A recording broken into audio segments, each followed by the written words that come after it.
طرق مخططة في سوريا لأول مرة على النظام الألماني والأوروبي والأمريكي أيضا. طبعا تنظم الإشارة بهذا المكان، طبعا هذا التقاطع، ولكن إذا الإشارة خربانة دائما المشاة قبل السيارات أولوية المرور، لأنه الخط تبعهم يعني مخطط.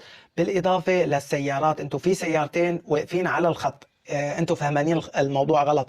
لازم السيارات تبقى دائما بين الخطين، وليس انه توقف على الخط اليمين، هذا غلط. السيارات لازم تلتزم، السيارات اللي لازم تتوجه لليسار الى خطين، توقف على اليسار، الخطوط اليساريه اللي بدها تروح على اليمين تبقى على اليمين، وفي خطوط مثلا الوسطيه بتضل انك مكمل لقدام. فلازم مع السيارات، انا شايف السيارات دايسه على الخط، يعني سيارتين واقفين على الخط، هذا غلط. الخط هذا يعني ترسم لسيارة تجي بالنص مو على الخط، فاهمانين الموضوع غلط. شيء حلو هذا الطريق الرائع من حماة، وإن شاء الله يعني هذا بنظم السرعة، وحتى بنظم بيسهل على السائق إن شاء الله سواقته، وبنظم للمشاة، وبنظم الكل طبعا مع احترام القيادة وقانون السير. تحياتي لكم على خلف، وإلى اللقاء.